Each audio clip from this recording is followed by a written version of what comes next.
Namo Buddhaya, Venerable Sirs, brothers and sisters in Dhamma. Let us start this evening by paying homage to the Buddha, Dhamma and Sangha. Let's bow 3 times. Buddhang Pujemi, Dhammang Pujemi, Sanghang Pujemi.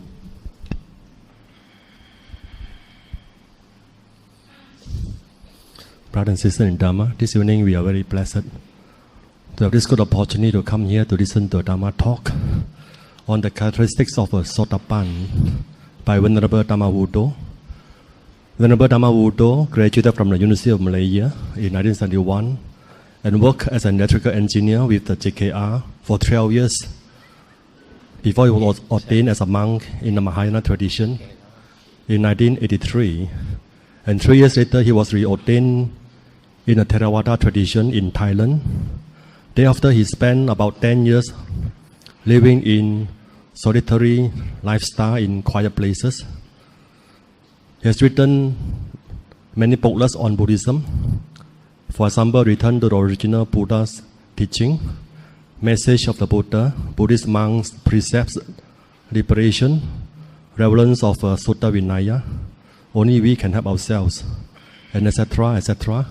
There are many of these booklets actually in SJBA as well. For those of you who would like to get some free distributions, free booklets from our free booklet distribution counter, you can actually take afterwards after the talk. I think there are many books also, many CDs and books also as well behind. In 1988, Venerable Dhammavuddho established the Vihara Buddha Gautama near Thermo in Perak, and Venerable Dhammavuddho is currently a monastic advisor of the Theravada Buddhist Council of Malaysia. Before we start the Dhamma talk, let us fold our palms together. Together we invite Venerable Dhammavuddho to administer towards the 3 refuges together with the 5 precepts for blessing and protection.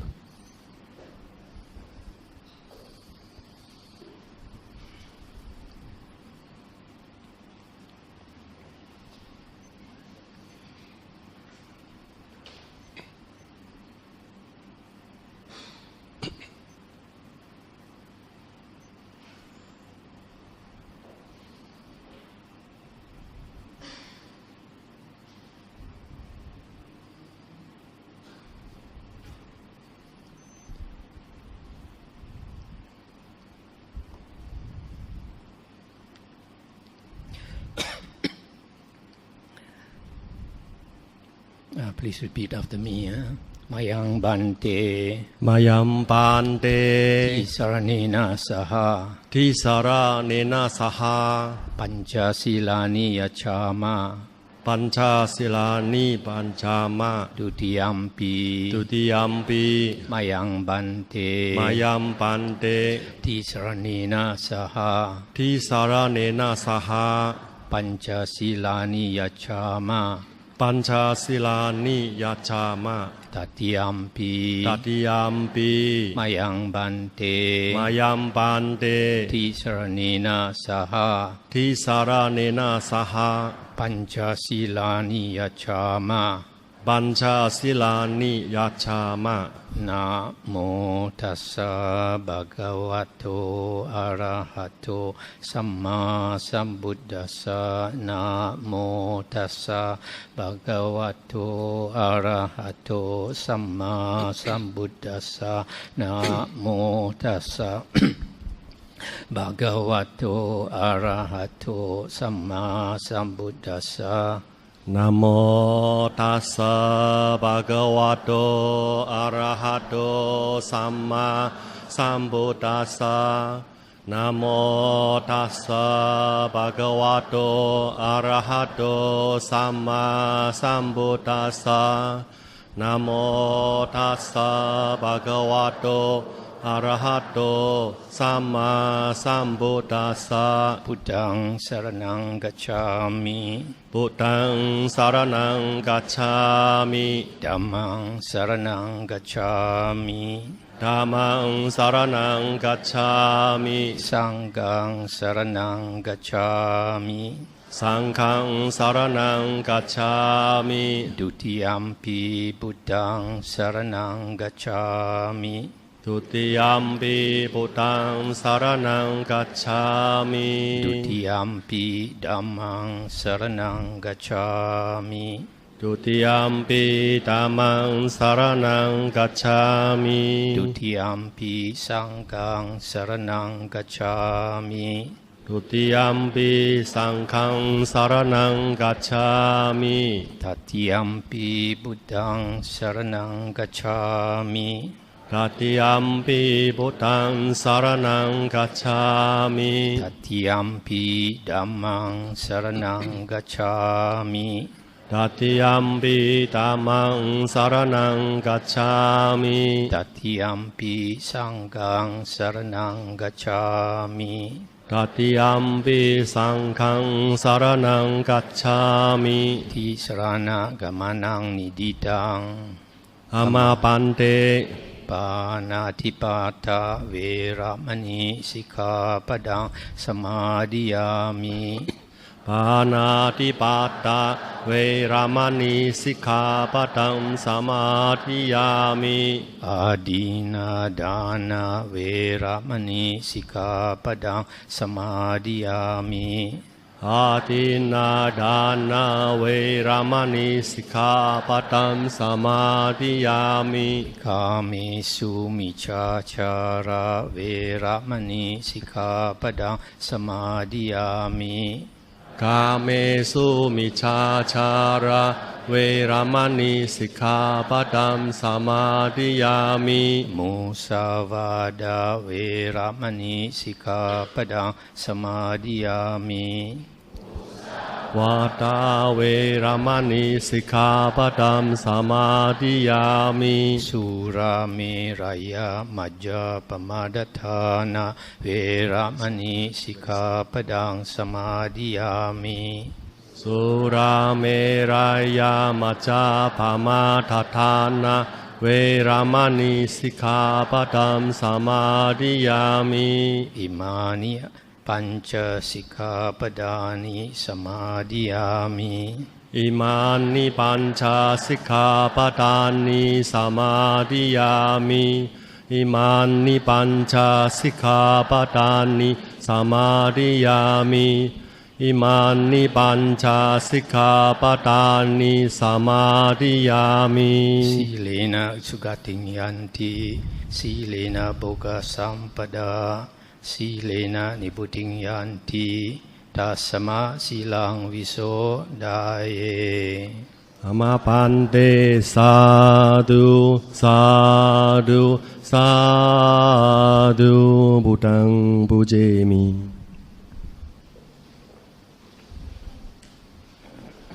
Dhammang Pujemi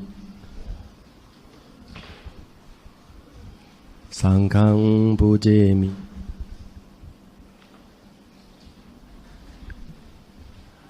With deep respect, we shall now invite Venerable Dhammavuddho to deliver the Dhamma talk this evening. First thing, I hope you all will either switch off your handphone or put it to silent mode, in case some of you have forgotten.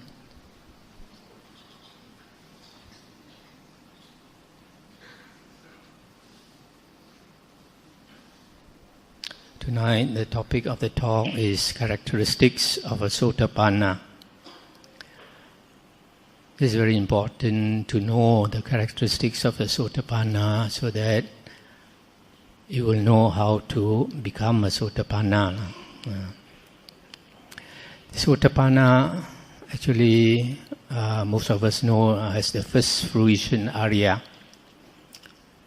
It is also known as Sotapatti Pala. Pala is fruit, Sotapatti is stream entry. So it's the attainment of the fruit of stream entry. That's a Sotāpanna.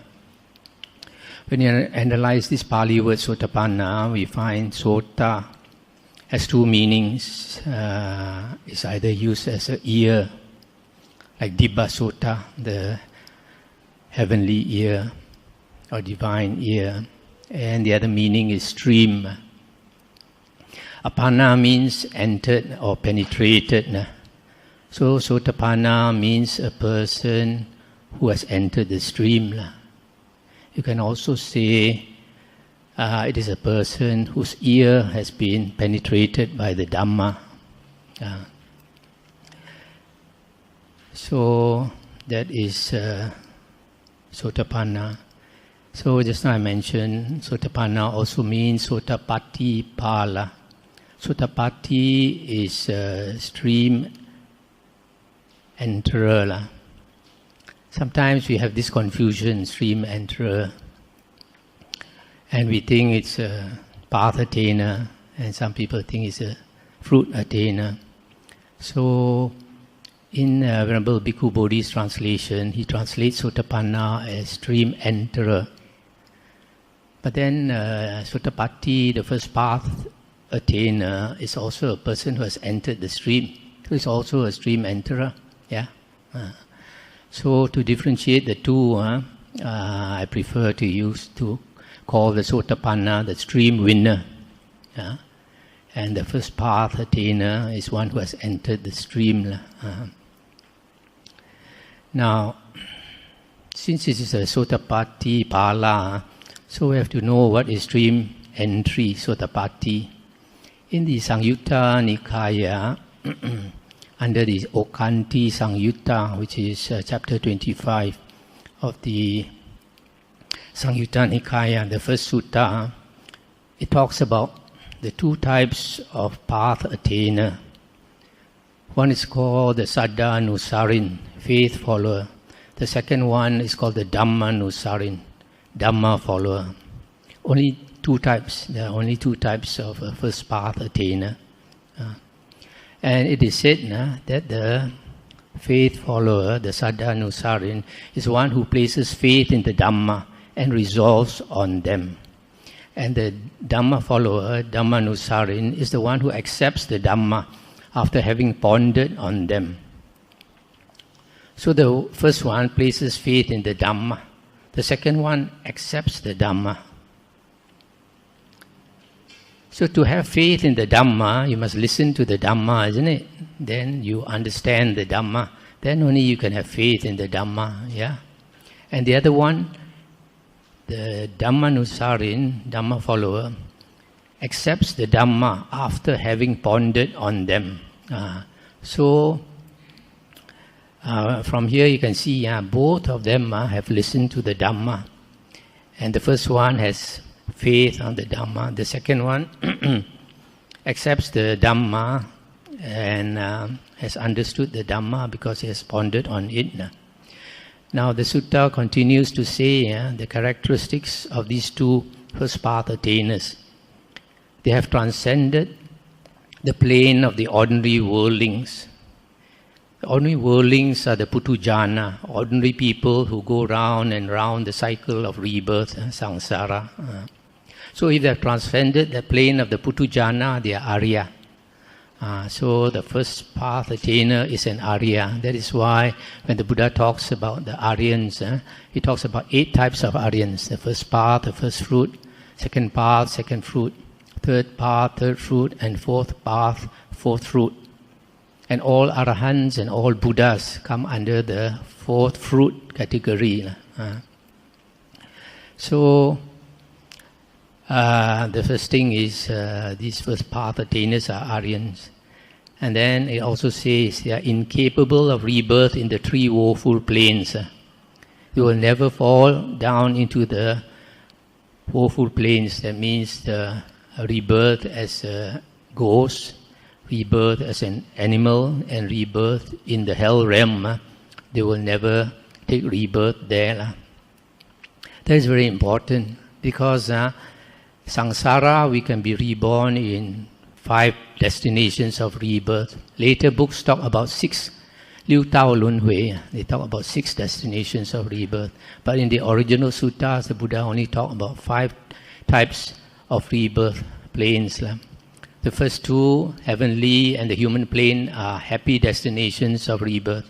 The 3 woeful planes of rebirth I just mentioned just now, so that makes up 5. Now, samsara is very frightening only because of these three woeful planes of rebirth. If you are not going to fall into the three woeful planes of rebirth, then there's no need to get out of samsara, isn't it?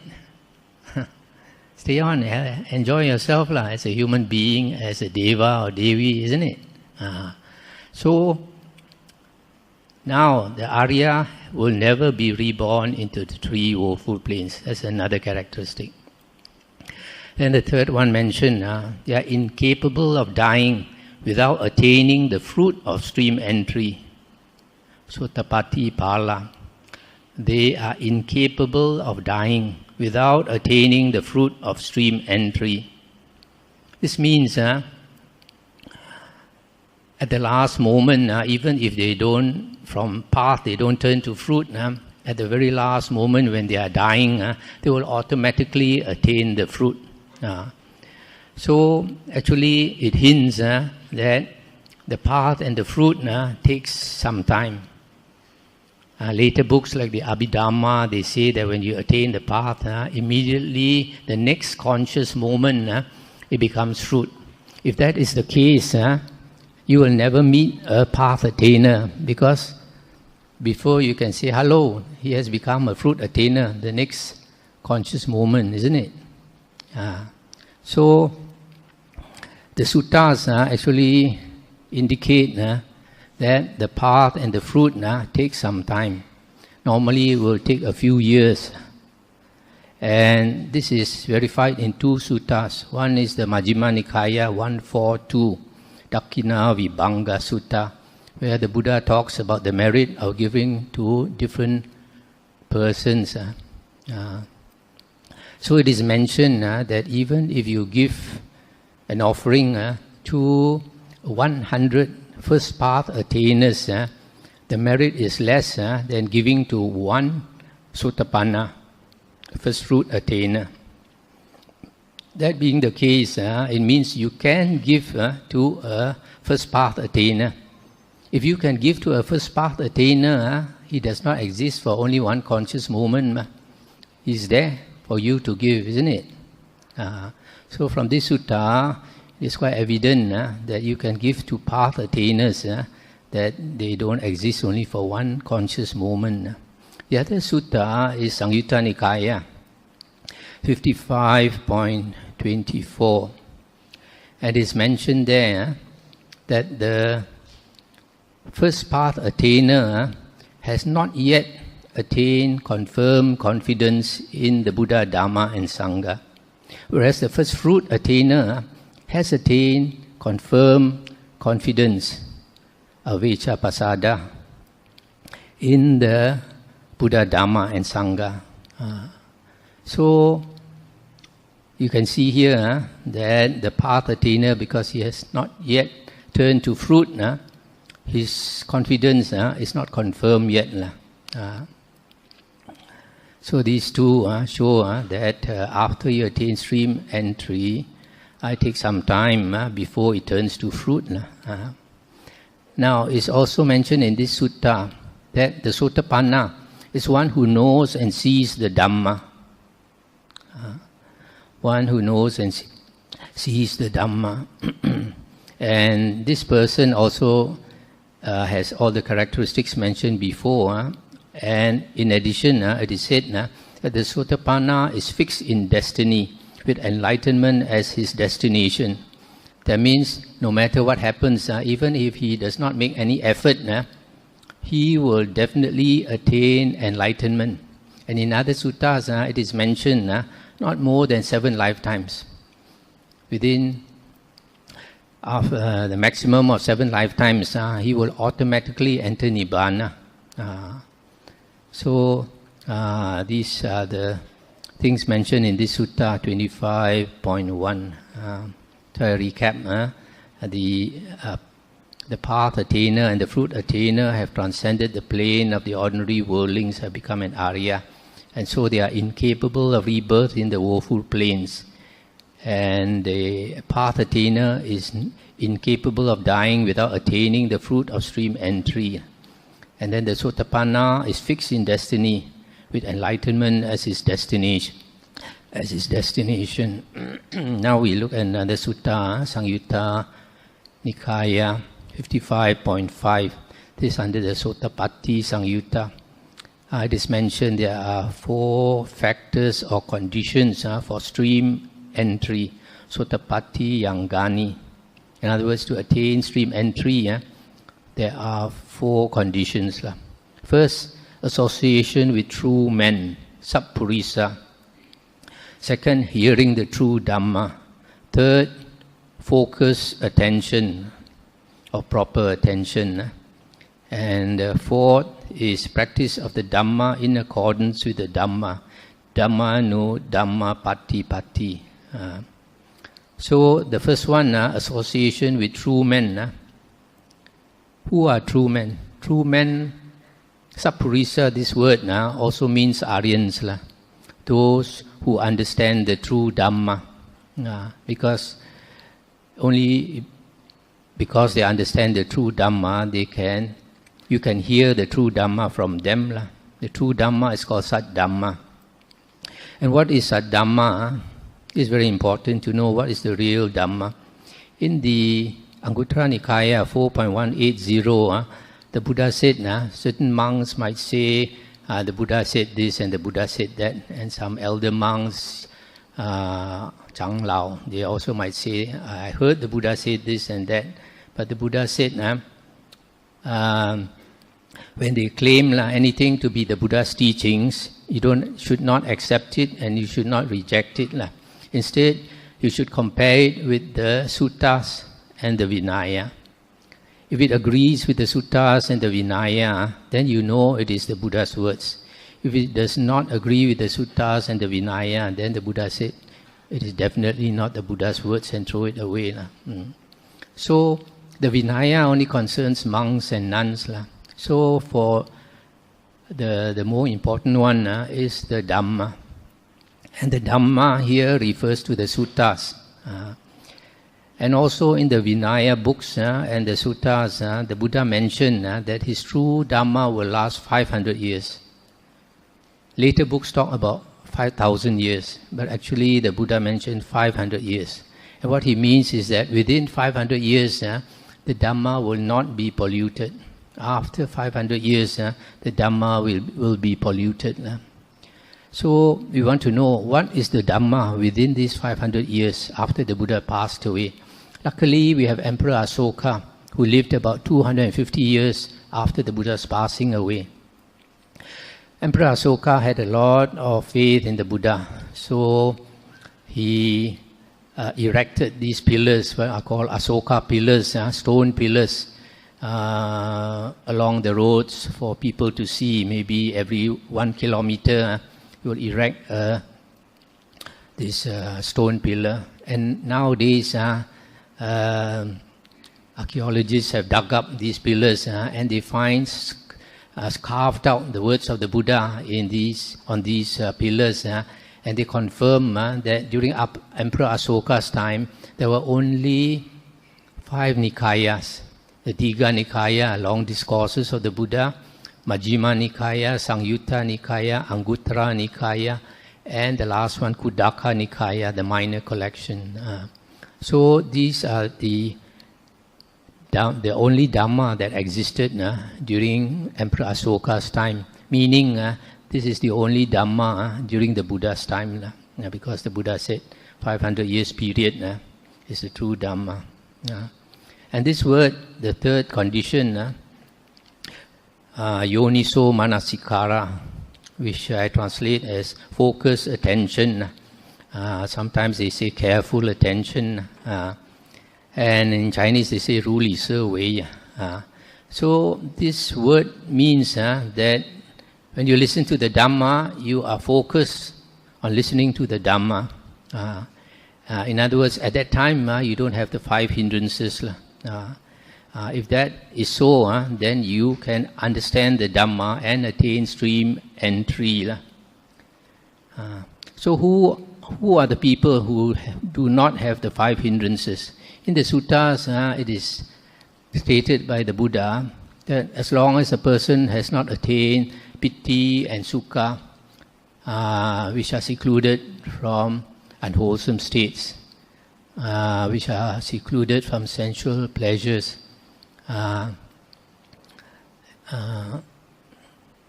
The 5 hindrances will obsess him and obsess him habitually. So there are 2 types of persons who do not have the 5 hindrances. One is, when I mentioned just now, the Buddha said secluded from unwholesome states and secluded from sensual pleasures, he attains piti and sukha. That refers to the first jhana. So when a person attains the first jhana, he has eliminated the 5 hindrances. And the Buddha says the 5 hindrances no longer obsess that person habitually.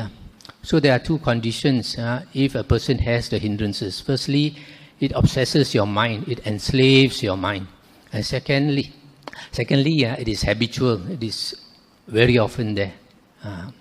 So that's why you find sometimes in newspapers, somebody rapes the daughter or rapes the granddaughter because he cannot control.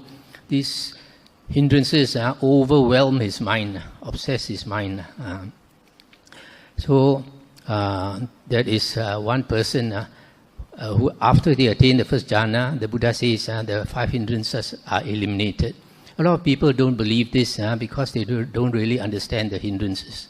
If I ask you what are the hindrances, a lot of people will say sensual desire, ill will, sloth and torpor, restlessness and worry and doubt. Yeah? But these are not the 5 hindrances. These are called the 5 hindrances when they obsess your mind, when they enslave your mind, and they recur habitually. Only then they are called the 5 hindrances. So, when a person attains the first jhana, these 5 hindrances reduce to a low level. They are still there, but they are not called hindrances anymore. It's just like if you walk through the jungle, you have 7 feet high lalang, long grass obstructing you. It's a hindrance because you try to go through it, you cannot see in front of you. Secondly, it cuts you, cuts your skin. So it's a big hindrance. But if I cut down that lalang to 12 inches, is it a hindrance? There's no more hindrance. But it's obviously there, isn't it? 12 inches of lalang, everybody can see. But it's not called a hindrance anymore because it's so low. Yeah? But it's still observable. Yeah? So when a person attains the first jhana, it's like the 7 feet lalang has cut down to 12 inches. When he attains the second jhana, the 12 inches becomes 8 inches. When he attains the third jhana, it becomes 4 inches. When he attains the fourth jhana, it becomes 1 millimeter. So little. So there's a big difference between the first 3 jhanas and the fourth jhana. So that's why it is said that once a person attains the first jhana, the hindrances are eliminated, meaning generally eliminated for good. The other type of person who does not have the 5 hindrances, habitually obsessing his mind, is an intelligent person with a high IQ. Normally a person born with a high IQ, he has good concentration, and that was obtained from a previous life. A very good example is Albert Einstein. Albert Einstein, you give him a long mathematical problem which we cannot calculate in our head. He will just close his eyes, do the whole calculation that you need to do on a calculating machine, and he come up with the answer and write it down. Yeah? So it shows he has great concentration. So people who are intelligent, they are able to focus their mind. That's very important. A scatterbrained person cannot be an intelligent person. The mind is so scattered. So these are the 2 types of persons. One, because of previous life, is born very intelligent. He can focus his mind. The second person is one who has attained the jhanas. Then the fourth condition, practice of the Dhamma in accordance with the Dhamma. So he keeps practicing the Dhamma and he will attain stream entry. Now, this fourth condition may not be necessary for some people. We find in the suttas, many people, when they listen to the Buddha, speaking the Dhamma, even for the first time, they attain stream entry. The Buddha confirms this. But some people, after they listen, it doesn't click immediately. They go back, they think about it, and then it clicks. And then they understand the Dhamma and attain the stream entry. So this practice of the Dhamma in accordance with the Dhamma is, after he has listened, he starts to recall the Dhamma or investigate more of the Dhamma. And then after some time, then the pieces fall into place like a jigsaw puzzle, and then he sees the Dhamma. So that is why the fourth condition is put. Now in this Sutta 55.5, it is mentioned that the word Sota for the Sotāpanna means the stream, and it refers to the Noble Eightfold Path. So when we look at another Sutta, Majjhima Nikaya 117, it is said, the Buddha says, that if you want to practice the Noble Eightfold Path, you must come to the first factor, right view. And the Buddha says, right view will bring you to the second factor, right thoughts, which will bring you to right speech, which will bring you to right action, which will bring you to right livelihood, which will bring you to right effort, which will bring you to right recollection, and finally, right concentration.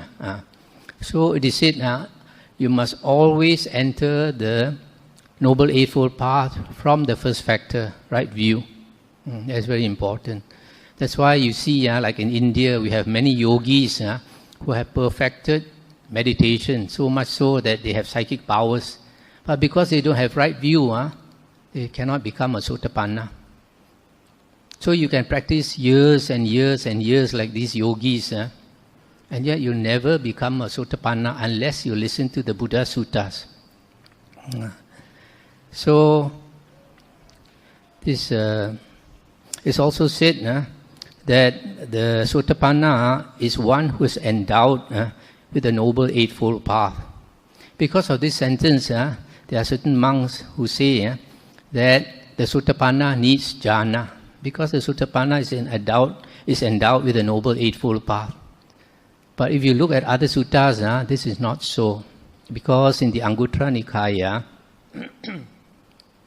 3.86 and 9.12, it is said that of the four types of fruit attainers, the Sotāpanna, Sakadagamin, Anagamin, and Arahant, the Sotāpanna and the Sakadagamin have perfect sila. The Noble Eightfold Path can be said to be also three things: sila, samadhi, panya, which is moral conduct, concentration, and wisdom, right?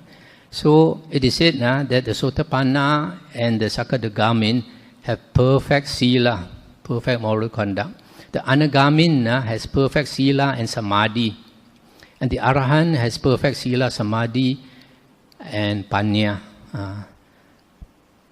This perfect concentration, samadhi, perfect concentration, is always said to be the four jhanas. Yeah. So the Sotāpanna and the Sakadagamin do not have the four jhanas. But there is a difference between the Sotāpanna and the Sakadagamin. The Sakadagamin, in addition to destroying the three fetters that the Sotāpanna has destroyed, the Sakadagamin has reduced greed, hatred, and delusion. Greed, hatred, and delusion is connected with the hindrances, which is connected with concentration. So I believe that the Sotāpanna does not need any jhana, because there are many suttas that show this. But the Sakadagamin needs either the first or the second or the third jhana. The Sakadagamin, the second fruit attainer. Whereas the Anagamin and Arahant, they need four jhanas. They have perfect concentration. So, is what I have to say here. Now I'd like to quote you another sutta, which is in the Bojjhanga Samyutta, about the factors of enlightenment. It talks about how a person practices the Bojjhangas, the way to enlightenment.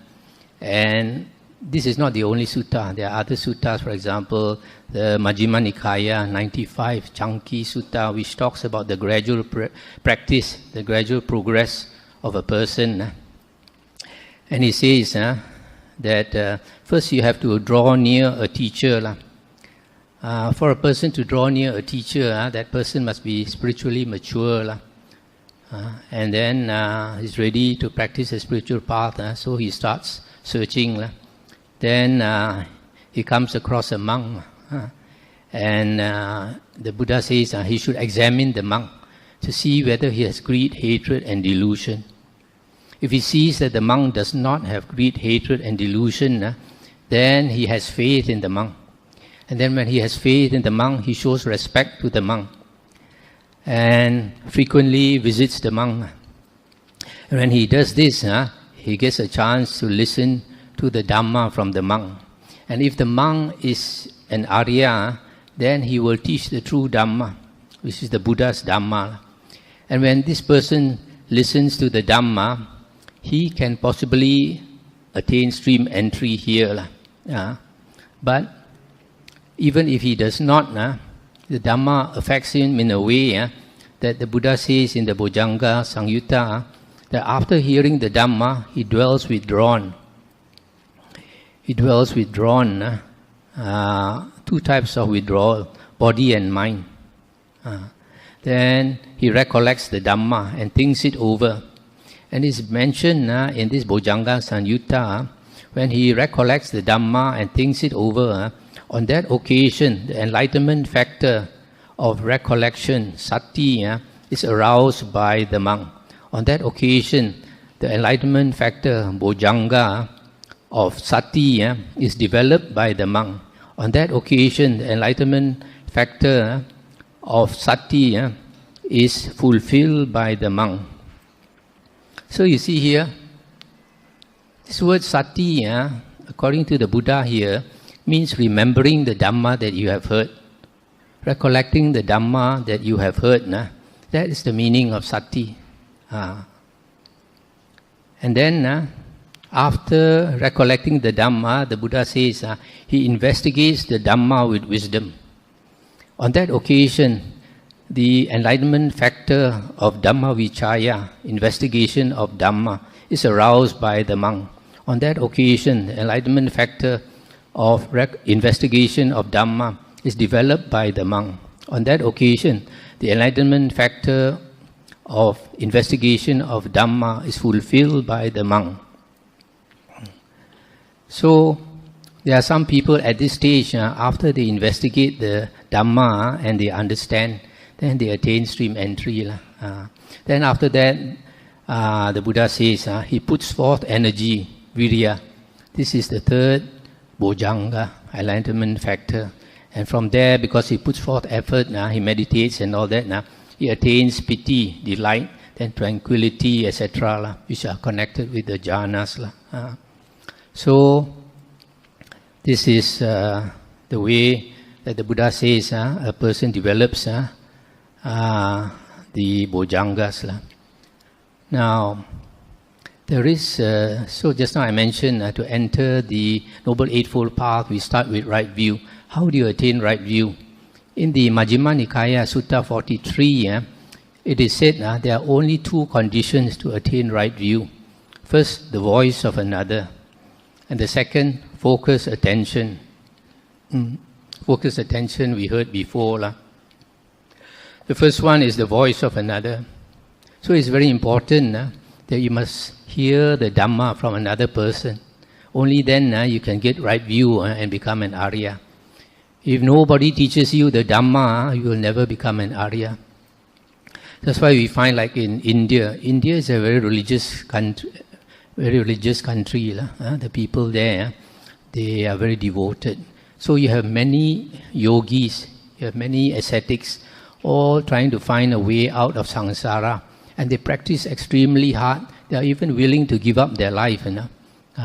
So you find some, they do all kinds of ascetic practices because they think that is the way to enlightenment. Some might hold up their hand 1 year, 2 years, 10 years. After 10 years, it becomes stiff. Want to bring it down, also cannot bring down. So you can pity these people, they put in so much effort, they suffer so much, and yet they get nothing. Because no Arya was around to teach them. Only when the Buddha came and taught the Dhamma, and people listened to the Dhamma and attained stream entry without any effort. See, just listen only. So you are very unfortunate if you meet a wrong teacher. You put in so much effort, in the end you get nothing. But if you meet the right teacher, show you the easy way, and you become an Arya overnight. So the voice of another is very important. Only the voice of another teaching you the Dhamma, you can attain stream entry. This is confirmed by another sutta, Sangyutta Nikaya 46.38. The Buddha said, monks, when a noble disciple listens to the Dhamma with eager ears, attending to it as a matter of vital concern, directing his whole mind to it, on that occasion, the 5 hindrances are not present in him. On that occasion, the 7 factors of enlightenment go to fulfillment by development. So you see, if you can listen to the Dhamma with a focused mind, then the 5 hindrances are not there. And on that occasion, the Buddha says, the 7 bojjhangas, factors of enlightenment, are fulfilled. So that is the time you can attain stream entry. There's another sutta, Anguttara Nikaya 10.75. It is said there, the person who is immoral, but who has listened to the Dhamma, he becomes learned, penetrated Dhamma by view, that means attain right view, attains partial liberation. The ear for Dhamma, Dhammasota, pulls him out, that means pulls him out from samsara. So the ear for Dhamma has saved him. Listening to the Dhamma has saved him from samsara. So stream entry, entering the Noble Eightfold Path, is dependent on right view, which is dependent on the voice of another teaching you the Dhamma. So listening to the true Dhamma, the 5 Nikayas, is very, very important. That is why the Buddha called all his disciples, monks, nuns, laymen, laywomen, what did he call them? Savaka, listeners. Yeah. So the Buddha wants you to know that listening is so important. That's why he called his disciples Savaka. If you don't listen to the Buddha's words, today you say you're a Buddhist. A few days later you change your religion. It's only by listening to the Dhamma and understanding that you have confirmed confidence in the Buddha. You'll never be shaken. So to give you some examples, I quote 3 simple examples. One is from the Vinaya book, Mahavagga, chapter 1. The Buddha, before enlightenment, he was walking here and there, searching for the path to enlightenment. Then he came to Rajagaha, and King Bimbisara met him. And King Bimbisara was very impressed by the Buddha and asked the Buddha to stay in his country forever. But the Buddha didn't want that. The Buddha wanted to search for enlightenment, wanted to be free to roam here and there. Then he made the Buddha promise him that if the Buddha becomes enlightenment, must come back and teach them. So after the Buddha was enlightened, he started to gather disciples. After he had gathered 60 Arahant disciples, taught them the Dhamma, all listened and attained Arahanthood, because they had 4 jhanas. So after the Buddha had 60 Arahant disciples, he asked them to walk. Don't 2 of you go by the same road, he said. All go in different directions and teach the Dhamma for the good of the many folk. So off they went. Then after that, the Buddha surveyed, who else should he teach? Then the Buddha found a group of 1,000 jatilas, matted hair ascetics, living by the riverside. These matted hair ascetics, they prayed to fire, and they worshipped the fire, but they had attained jhana. And because they had attained jhana, the leader had psychic powers and considered himself an Arahant, and his disciples considered him an Arahant.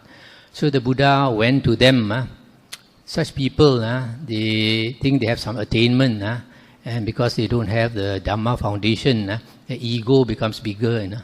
So not easy to teach such people. So the Buddha went to them and started to show psychic powers over a few weeks. And after a few weeks, they were totally impressed by the Buddha. Then the Buddha told the leader, Kassapa, you are not an Arahant, and you are not practicing the way to become an Arahant. And this was like a slap in his face. And after some thinking, he decided to become a disciple of the Buddha, shaved off all his long hair. And then when his disciples saw that, they all shaved off. So 1,000 of them became the Buddha's disciples. Then the Buddha taught them one Dhamma, one discourse called the fire discourse, Adita Pariyaya Sutta, because they prayed to fire. When the Buddha talked about fire, they all listened. So just one sutta, 1,000 of them became Arahants. So easy, no need to all that ascetic practice. Just listening to one sutta, they became Arahants. But they had the 4 jhanas as condition. So after that, the Buddha brought them to Rajagaha, to King Bimbisara. And then the King Bimbisara threw a big lunch for all of these Arahants and invited all the people of Rajaha to come and see Arahants. So according to the Vinaya books, 12 Nahuta of people came. And one Nahuta is said to be 10,000.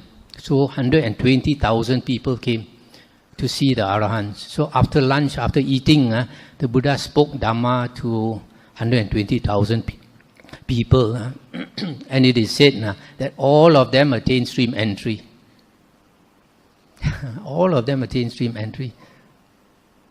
They are not professors or doctors or scientists, They are Akong, Amma, Ai, Aso, ordinary people. So there is one glaring example. Another one is Samyutta Nikaya 55.24, Sarakani Sutta. There was a man, Sarakani, a Sakyan in Kapilavatu, who passed away. And then after he passed away, people asked the Buddha, where did Sarakani go for rebirth? Then the Buddha said, oh, he's gone to a good place because he attained, he was a Sotāpanna. So when a lot of people spread the news, some people were very unhappy.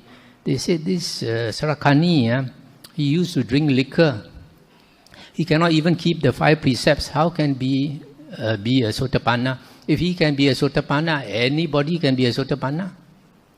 So when the monks came back to tell the Buddha said, when a lay follower has gone for refuge over a long time to the Buddha, Dhamma and Sangha, that means he has listened to the Buddha's discourses for a long time, how could he go to the woeful world for rebirth?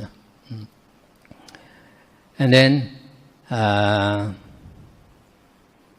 the Buddha went on to say the characteristics of the different types of Arya. The Buddha said that the Arahant and the Anagamin, because they have the 4th jhana, they have joyous wisdom, they have sharp wisdom, Javana, Panya, and Hasa Panya.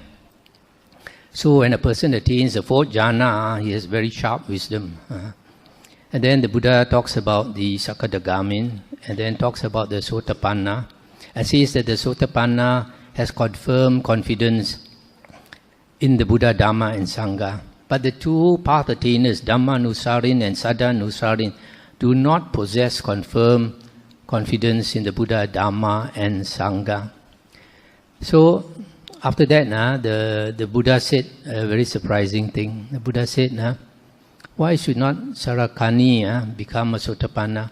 The Buddha said, even if these great Sala trees could understand what is well spoken and what is badly spoken, then I would declare these great Sala trees to be stream winners, Sotāpanna, no longer bound to the woeful world, fixed in destiny, with enlightenment as their destination.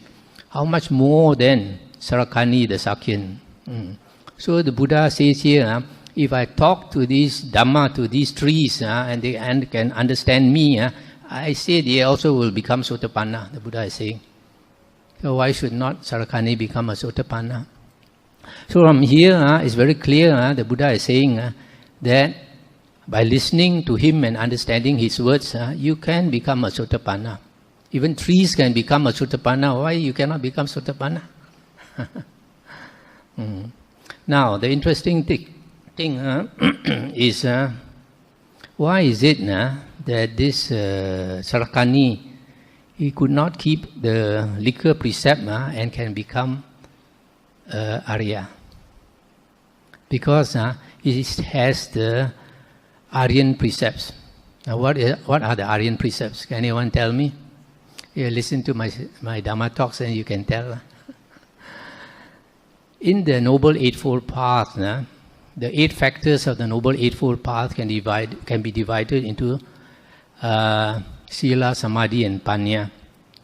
And under Sila, there are 3 factors, yeah? Right speech, right action, and right livelihood. And when you investigate these 3 factors, you find they consist of 7 precepts. 3 body precepts: not to kill, not to steal, not to commit adultery. And then 4 verbal precepts: not to lie, not to carry tales to cause disharmony, not to use vulgar or coarse speech, and not to engage in gossip. So, only 7 precepts. Is a liquor precept there? It's not there. So, liquor precept was put in later. So, originally, the Buddha did not put it in because if you drink liquor, you don't harm anybody, you only harm yourself. Yeah.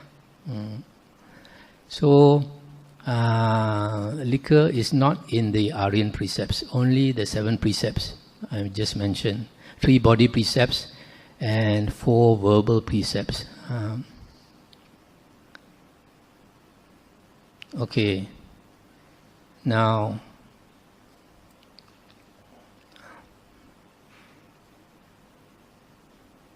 the third example I'm going to give is from the Vinaya books, Chula Vaga, chapter 7. Devadatta was a disciple of the Buddha,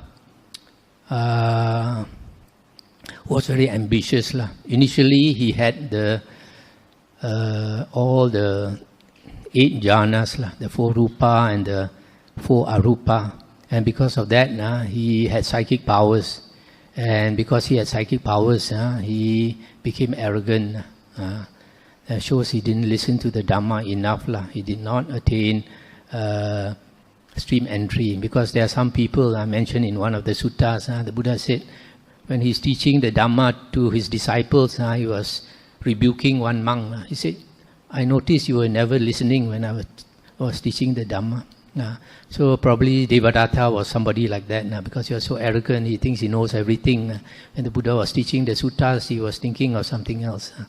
So because of that, he could not attain stream entry. Then he wanted to take over the Buddha's place. In front of all the monks, he told the Buddha, I said, you're old already, Bhagawa, you step down, let me be the leader. And then the Buddha scolded him in front of the monks. The Buddha said, who do you think you are? You want to take my place. I never even called Sariputta or Moggallana to take my place, and you want to take my place. The Buddha said, you are like spittle. People spit out. Nobody wants. So because of those strong words, he developed a lot of hatred for the Buddha. Then he tried to kill the Buddha. And he tried a few ways. And one of the ways he tried, because the Prince Ajatasattu had a lot of faith in the Buddha, and he asked Prince Ajatasattu to give him a few men.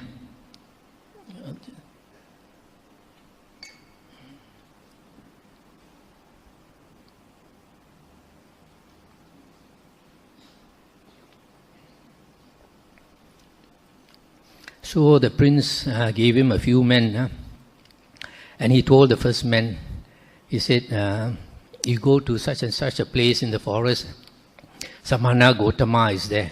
You kill him and come back by this road. Then after this man had gone, he called another 2 men. He said, this man is coming back by this road. You kill him and go back by this road. Then he asked 4 men to kill the 2, asked 8 men to kill the 4, and 16 to kill the 8. So he thought, in the end, nobody can find out who killed. So the first man went. Then he went to the Buddha. he was surprised to see the Buddha waiting for him. Either the Buddha knew himself, or sometimes devas will come and warn the Buddha. So he started to tremble, and then the Buddha asked him, "Come here." Then he threw away his weapons and knelt before the Buddha. And the Buddha asked him to sit down. "I will teach you the Dhamma," the Buddha said. So the Buddha taught him the Dhamma, and he attained stream entry. Then the Buddha said, "You don't go back by this road. 2 men are waiting to kill you. You go back by some other road." Then 2 men waited. After some time, they got impatient. They started walking. And they came to the Buddha also.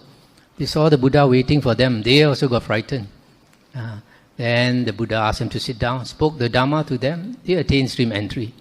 4 came, attained stream entry. 8 came, attained stream entry. 16 came, attained stream entry. So you see, these people, you don't expect them to meditate, isn't it? And yet they all attain stream entry. So it's very clear from here that listening to the Dhamma is the way to attain stream entry, because they have seen the Dhamma.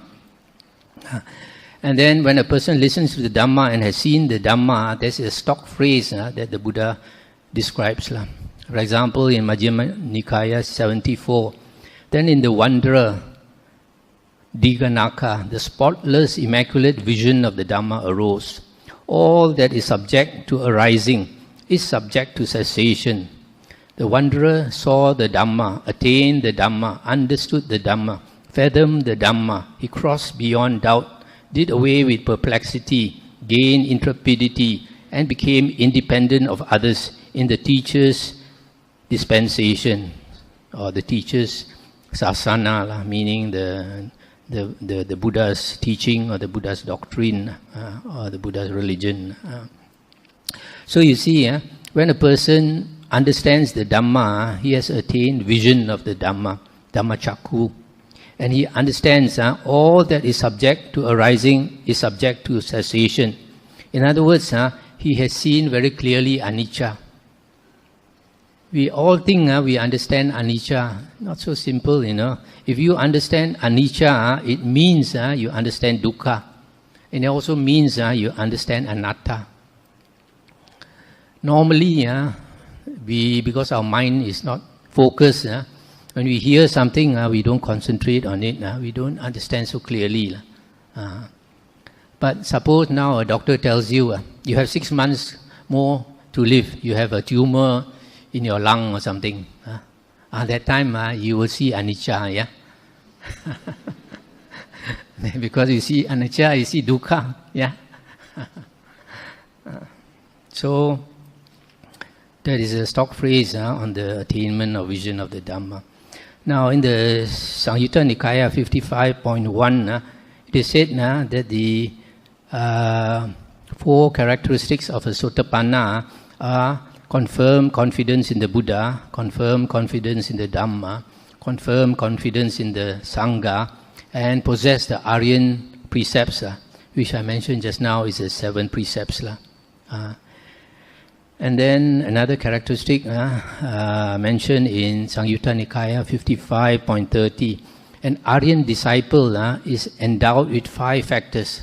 First one is Ayu, second is Vano, then Sukang, then Yasa, then Adipati. First one, Ayu, is long life. You see sometimes the Sultan's birthday, what do they write? Dirga Ayu, yeah? Dirga is a Sanskrit for Diga, just like our Diga Nikaya. Dirga Ayu is long life. So Ayu means long life. So the first one, if you are an Arya, you will get long life, either in the human realm or in the heavenly realm, you will get long life. Then second one, Vano is beauty. You'll be beautiful. You'll be reborn, beautiful. The third one, you will have Sukang, happiness. You'll be very happy, happy person. And then the fourth one is Yasa. Yasa is fame. You'll be famous. And then the fifth one is Adipati. Adipati is lordship or rulership. So if you are born in the Deva realm, you might be a Deva Raja. If you are born in the human realm and you work in a company, you come up to be a CEO. So that is, wow, my talk is getting quite long. Now in the Anguttara Nikaya 3.86, it is said that the Sotāpanna has destroyed the three factors, Sakaya Ditti, doubt, and attachment to precepts and practices, Silabbata Paramasa. But the path attainer has not destroyed these three factors. That's why you see, after you listen to the Dhamma and you understand, you have entered the stream, but you have not changed your character. It takes some time to change your character. So you keep practicing the Dhamma, and you change your character, and then the three factors are eliminated. It is also mentioned in this sutta, very interesting, that an Arya, whether he's a Sotāpanna or Sakadagamin or Anagamin or Arahan, he can fall into offenses in regard to the lesser and minor training rules, but he rehabilitates himself. That means he confesses. So an Arya can break the minor precepts. So if you don't understand this, you might be very critical of a monk or a nun. That person might be an Arya. Don't think an Arya cannot break the minor precepts. But it says here, he will quickly rehabilitate himself. That means he will confess. He will never hide. Not like some people do things and hide. He's very open. Arya is very straightforward and very open. Okay. Now I come to a very important sutta, which is the Majjhima Nikaya 48, which has the most detailed description of the Sotāpanna, the characteristics of a Sotāpanna. In this sutta, the Buddha said the Sotāpanna has 7 characteristics. The first one, the Buddha says, this monk considers, is there any obsession unabandoned in myself that might so obsess my mind that I cannot know and see things as they really are? If a monk is obsessed by sensual lust, if he is obsessed by ill will, sloth and torpor, restlessness and remorse, doubt, speculation about the world, then his mind is obsessed. But this Sotāpanna, he understands, there is no obsession unabandoned in myself that might so obsess my mind that I cannot know and see things as they really are. My mind is well disposed for awakening to the truths. So, the first quality of a Sotāpanna, the 5 hindrances does not obsess his mind. So, for a person who is intelligent, you are not habitually obsessed by these 5 things. You can say you don't have the 5 hindrances. You don't have to attain jhana. You probably did it in a previous life. Otherwise you won't be born intelligent. Now the second one, do I obtain internal serenity? Then he understands, he personally obtains stillness or serenity of mind. So if you can calm your mind, that is a characteristic of the Sotāpanna. There are some people who are so scatterbrained, they cannot calm their mind even for a short while. The third characteristic, a Sotāpanna understands there is no other ascetic outside the Buddha's teaching possess of right view, such as I possess. So he knows that the Buddha's teaching basically is the 4 Noble Truths or the Noble Eightfold Path. So if there is some other ascetic follower of some other religion, if they don't have the Noble Eightfold Path, then they cannot possess this right view. That's the third characteristic. The fourth one, this is the character of a person who possesses right view. Although he may commit some kind of offense for which a means of rehabilitation has been laid down, still he at once confesses, reveals and discloses it to the teacher or to wise companions in the holy life. So this is what was mentioned earlier, that an Sotāpanna can commit some minor offense, but he will immediately confess, he won't hide it. The fifth characteristic, this is the character of a person who possesses right view. Although he may be active in various matters for his companions in the holy life, yet he has a keen regard for training in the higher virtue, training in the higher mind, and training in the higher wisdom. So here it says, if a monk is very busy also, he will try to practice the Noble Eightfold Path. So even for lay persons also, if you have understood the Dhamma, you might be very busy as a CEO or something, and yet when you have free time, you will try to practice the Noble Eightfold Path. The sixth characteristic a noble disciple considers: do I possess the strength of a person who possesses right view? What is the strength of a person who possesses right view? This is the strength of a person who possesses right view. When the Dhammavuddho proclaimed by the Buddha is being taught, he heeds it, gives it attention, engages it with all his mind, hears the Dhamma with eager ears. So you see here, this is a characteristic of the Sotāpanna. If he has a chance to listen to the Dhamma, he will very eagerly listen to it and put in all the attention. He wants to listen to Dhamma. And then another characteristic of a Sotāpanna, what is the strength of a person who possesses right view? This is the strength of a person who possesses right view. When the Dhammavuddho proclaimed by the Buddha is being taught, he gains inspiration in the meaning, gains inspiration in the Dhamma, gains gladness connected with the Dhamma. When a noble disciple is thus possessed of these 7 factors, he possesses the fruit of stream entry. So this last two is very important. The sixth one, when he has a chance to listen to Dhamma, he pays attention, engages it with all his mind, hears the Dhamma with eager ears. And then the seventh one, when he has a chance to listen to the Dhamma, he gains inspiration in the meaning, gains inspiration in the Dhamma, gains gladness connected with the Dhamma. In other words, a characteristic of the Sotāpanna is he likes to listen to the suttas. If you don't have interest to listen to the suttas, no chance to become a Sotāpanna. This is said by the Buddha, I know, not me. 3 types of Sotāpanna. Anguttara Nikaya 3.87. There are 3 types of Sotāpanna. One is called the Satta Kattu Parama, one with 7 births at most. And that is among devas and humans. 7 more lifetimes maximum. The second one is called the Kolan Kola, the family to family attainer among good families 2 or 3 times. That means he's born in the human realm 2 or 3 times among good families. And then the Ekabiji, the one seed attainer, he's reborn in the human existence only once.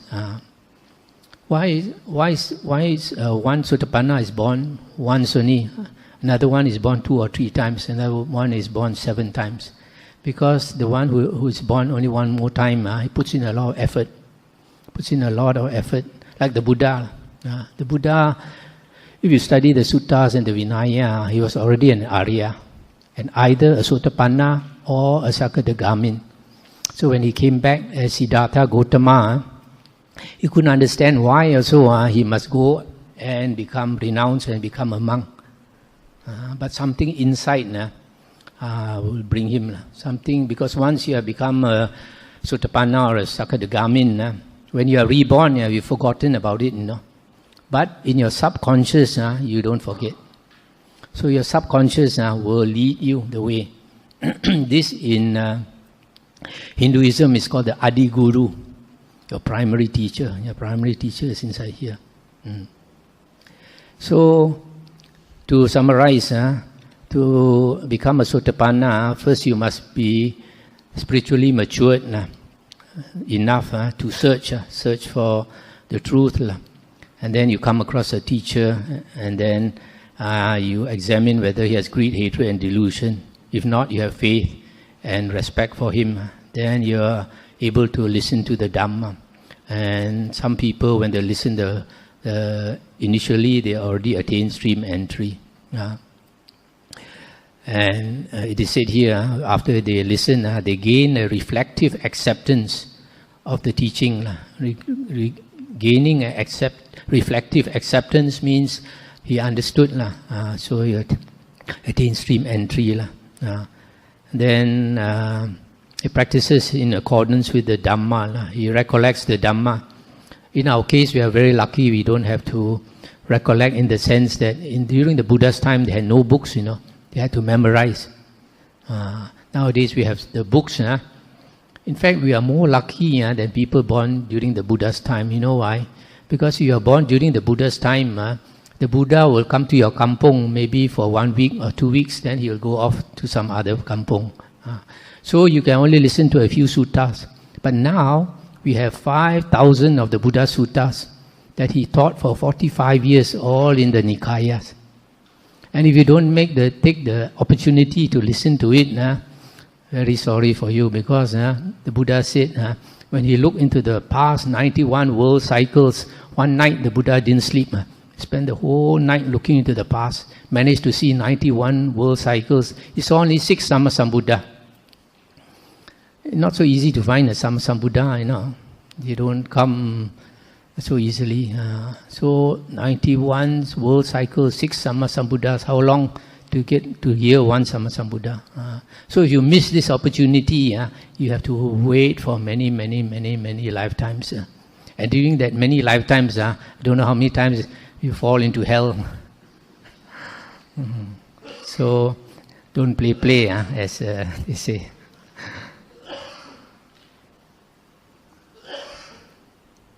So I think better stop here to give you all a chance to ask questions. One last thing I want to say is Samyutta Nikaya 56.51.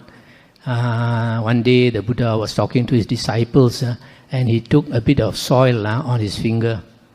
Then he asked the disciples, he said, look at this soil on my fingertip. Is it a lot compared to all the soil in the earth? And the disciple said, on your fingertip is so little, how can you compare with the soil on the whole earth? So the Buddha said, similarly, once a person has attained Sotāpanna, the dukkha, the suffering that you have left is so little compared to a person who has not attained Sotāpanna. So in other words, if you don't attain Sotāpanna, you'll be suffering for a very, very long time. Once you attain Sotāpanna, you can take a slow boat out of samsara.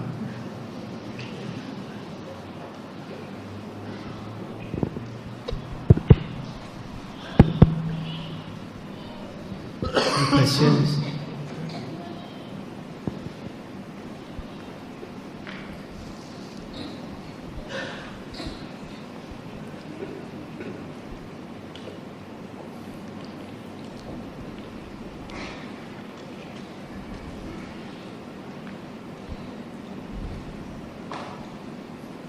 We are grateful and thankful to Venerable Dhammavuddho for his Dhamma talk this evening, which is very heavy. Any of you got any questions? Would like to ask? There's a mic in front. Please come forward to ask the questions.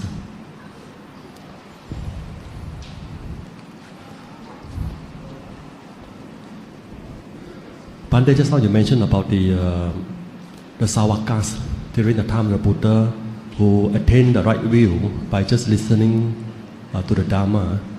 Today, we are more fortunate, we got a lot of books, a lot of Dhamma books.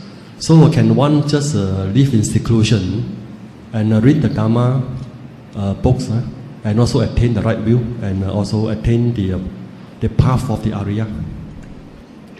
You can, provided the conditions are there. Namely, that you don't have the 5 hindrances obsessing your mind.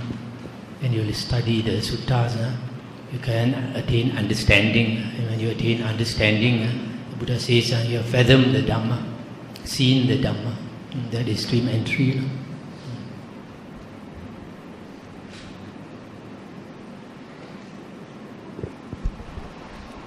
Any more questions? You find generally in the suttas, the Buddha asks lay disciples to memorize the suttas, listen to the Dhamma and memorize. He seldom asks them to meditate because meditation is very difficult.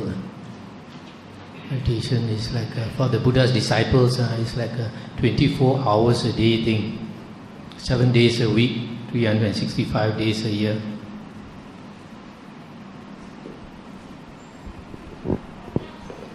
Pandey, did I hear correctly just now? Pandey mentioned about a person who attained the Sotāpanna, has perfected his sila, but not his samadhi and his panya. So is it true that a person can become a Sotāpanna by just perfecting his sila and need not perfect his?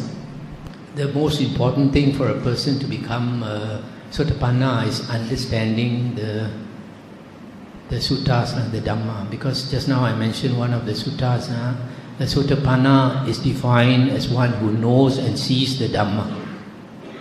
But because he knows and sees the Dhamma, then he will take the trouble to keep sila.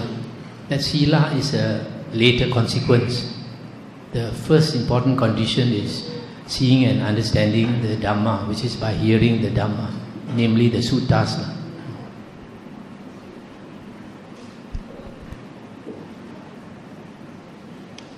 The Sotāpanna sees on dependent originations. Can you talk louder? I couldn't hear. Does a Sotāpanna sees the dependent originations? Oh yes, in the if you see in my book, Condition Arising or Suffering, it is said that he who sees the Dhamma sees dependent arising, and he who sees dependent arising sees the Dhamma. So if you don't understand condition arising or suffering, you don't understand the Dhamma, and vice versa. Say again? Can you please speak into the mic? We are recording. Stream winner lah, the Sotāpanna. Even the stream winner.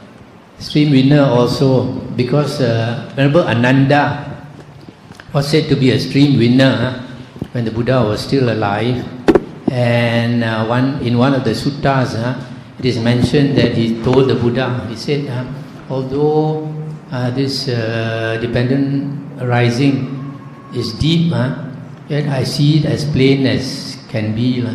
In other words, he says he understands dependent origination very clearly, and the Buddha said, don't say so, Ananda, don't say so. Dependent origination or dependent arising is profound, is deep.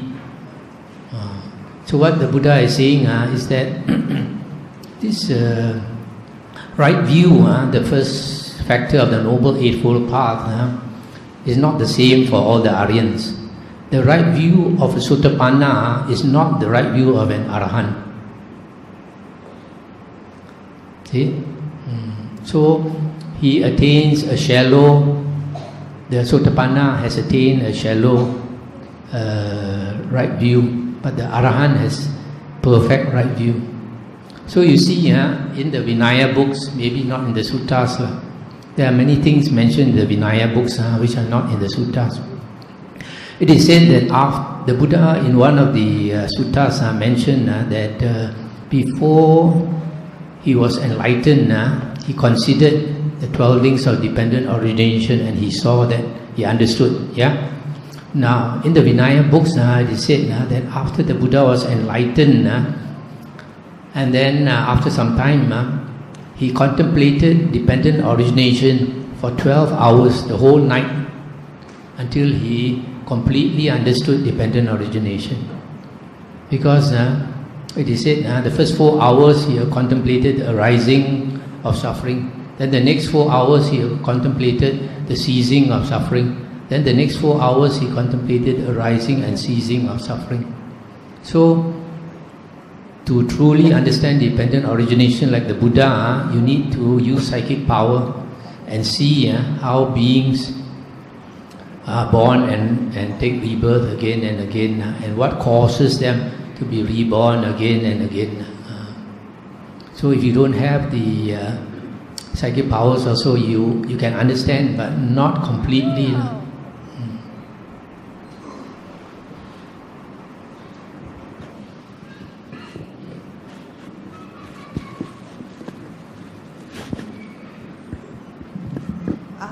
Just now you mentioned something on breaking the minor precepts. May I know what are the minor precepts you're referring to? Thank you. In fact, if you look into the monks' Vinaya,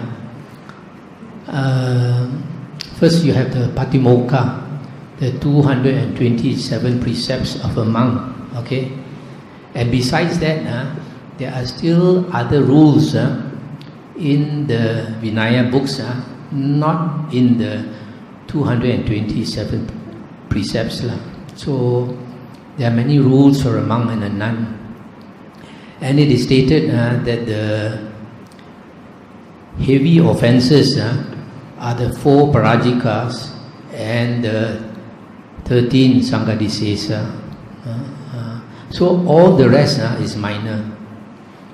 In other words, there's a lot of minor precepts. For example, under the 227 precepts, it is said that a monk is not allowed to eat after noon and before dawn the next day. This is one of the minor rules. Initially, the Buddha did not make this rule, and yet there were a lot of arahants. And the arahants could eat whenever they liked, and they could go and beg for their food whenever they liked. Even at night also, sometimes the monks used to beg for their food, some of them. So later, the Buddha, as he gathered more and more disciples, then you get you get more rotten eggs. Then he start to make more and more precepts.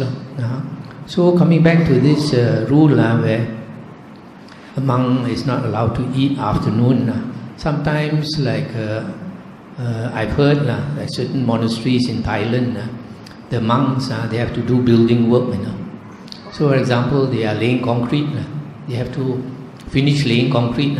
So maybe by the time they finish, it's past noon already. Maybe half an hour past noon or 1 hour past noon. But then the abbot allows them to eat because they couldn't eat earlier. So in this case, you can relax the rule because you cannot be too attached. If you are too attached, you cannot become a Sotāpanna also, because there's one factor called Silabhata Paramasa, attachment to precepts and practices. If you hold on to that, cling to that, you cannot become a Sotāpanna.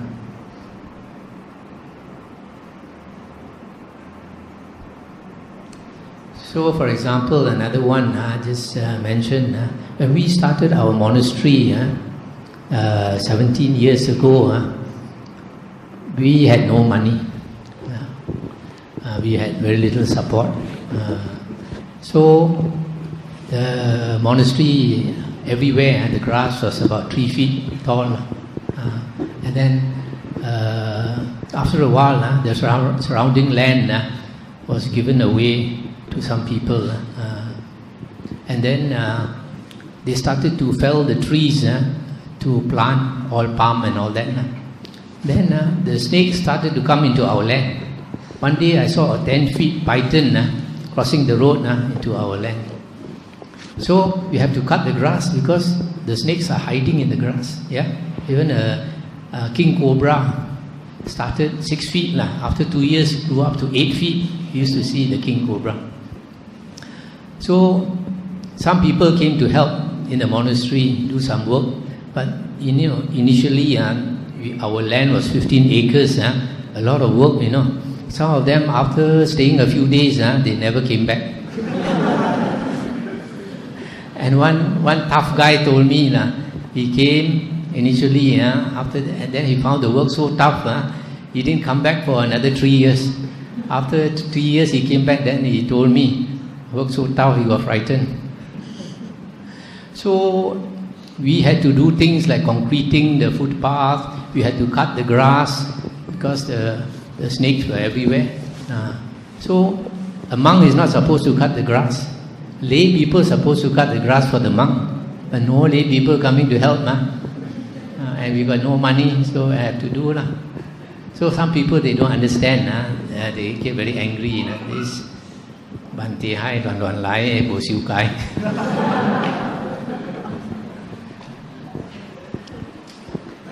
Venerable Sir, can I please clarify, is our paying homage to the Buddha Rupa be counted as rites and rituals? During the Buddha's time, there was no Buddha statue, Just now I mentioned the Buddha said the true Dhamma will last 500 years. So after 500 years, Buddha statue started to appear. First one in Gandhara. So people start to bow to Buddha statues and pray to Buddha statues for help and all that. That's why Chinese we say pai for. But pai for we know is wrong, should be swear for. You should study the Buddha's words, not pray to the Buddha. So in a way it's a ritual bowing to the Buddha. But because sometimes it becomes so common, if you don't do it, then people will be critical. Yeah. Like Western monks like Lumpo Sumedo, they got their training in Thailand. And in Thailand, the lay people expect you to take a broom and throw water at them. Yeah. He doesn't like to do it, also he has to do it. Because it's a tradition. Yeah. So like in our monastery, we don't have any Buddha statue to bow to. So I'm very happy that I don't have to do that. When I come here, everybody bows to the Buddha statue, I also have to bow.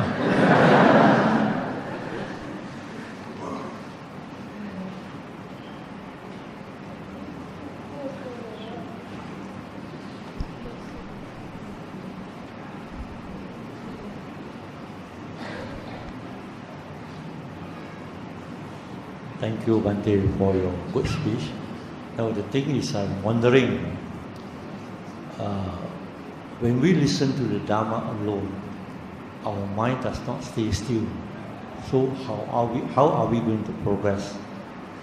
Isn't that going to Sotāpanna that we have to have a very still mind, or? Can you say that again? I didn't hear very well. So the thing is, when I listen to Dhamma alone, my mind cannot stay still. It cannot be calmed down. So when we go for meditation, maybe it helps a little bit. Yet it still wanders. Does it to achieve the Sotāpanna? Do our mind has to be very calm and stay still?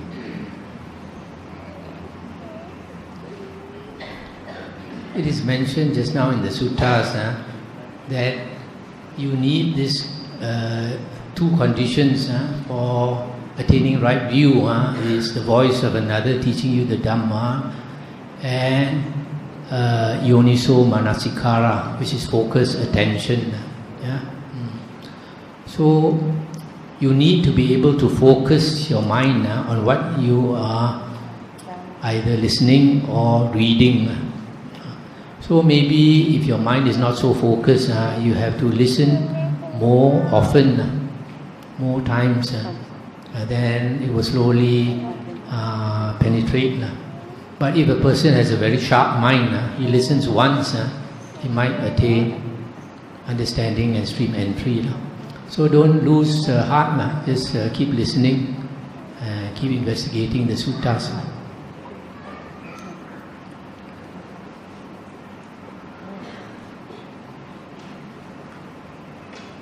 Something will go in if you keep listening. Many years ago, after I became a monk, I gave Dhamma talks and I brought the CDs for my mother to listen. My mother is staying with my brother who is Catholic. So my sister played the CDs for my mother to listen. Few years later, I found when I talked to my brother, he talked about past life karma and all that. Then I know something went inside.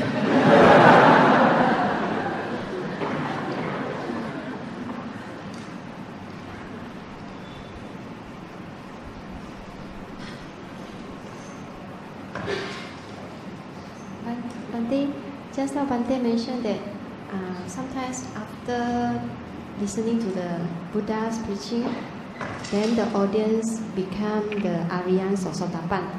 And then my question is, how do someone knows that he is a Sotāpanna? Or maybe confirmed by his teacher or whatever like that? That's a very good question.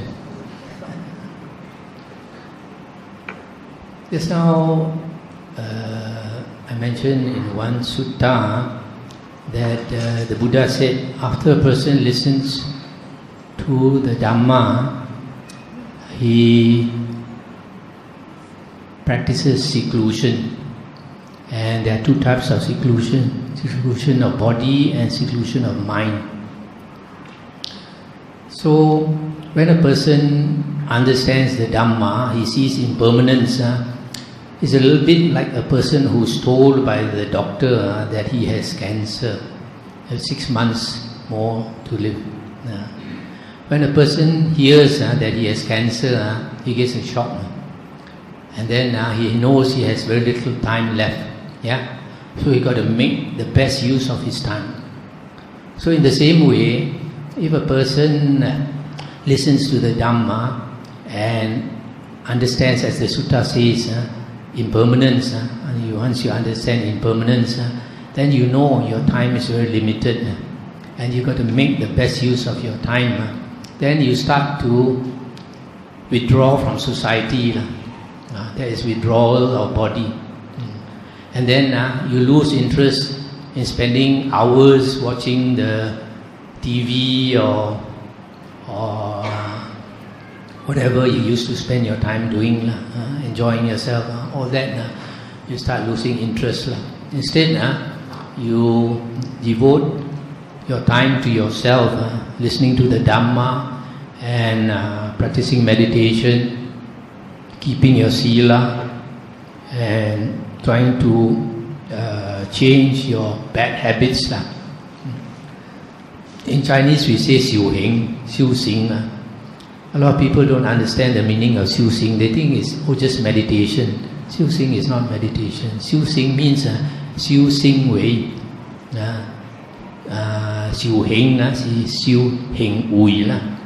Cultivating your character, cultivating your mind,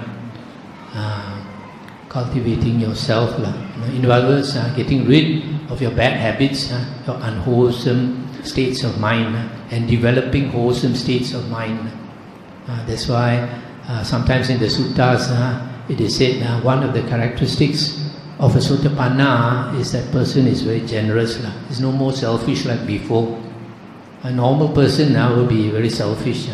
Only think about yourself only. But when you realize that all beings are like you, all beings have their own suffering, then you become more sympathetic, more generous to people. And then you also realize, like the Buddha said in the suttas, every person you meet is most probably related to you in the past. Otherwise you don't meet them in this world. There are how many billions of people? How many do you meet? You don't meet very many. Those that you meet have been associated with you in the past life. So that is the most important characteristics of a Sotāpanna, that he begins to withdraw from the world. Also, if that person really understands that Dhamma, then he starts to become very humble. There are some people, they say their teacher have certified that they are Sotāpanna, and they want to tell everybody that they are Sotāpanna. That is definitely not the characteristic of a Sotāpanna. Humility, one of the yardsticks of how well the person practices is humility. The more humble the person is, his cultivation is the better. Okay?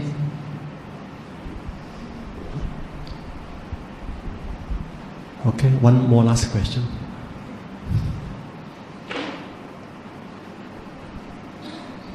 Venerable, from your understanding of human nature, at the present time, is it easy to be a Sotāpanna?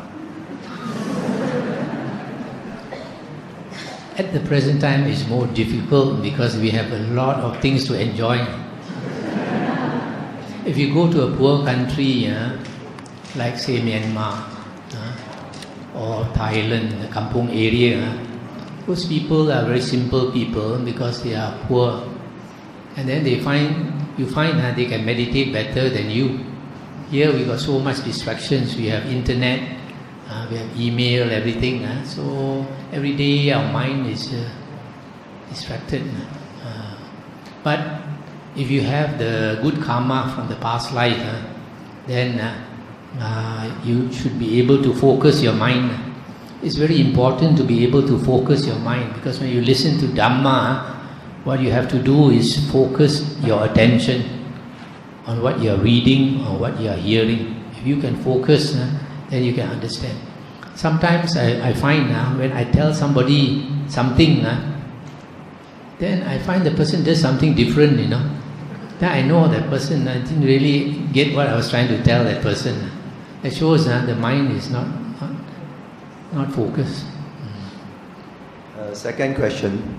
In the world now, are there many Arya? It is not difficult to find Sotāpanna. A little bit more difficult to find Sakadagamin, but you still have, because first 3 jhanas is not so difficult to attain, but the 4th jhana is difficult to attain. So it's very difficult to find Anagamins and Arhants. But the trouble is nowadays, when you talk about jhana also, there are different jhanas. Depending on which jhana you are following, whether you are following the Buddha's jhana or some other jhana. Thank you.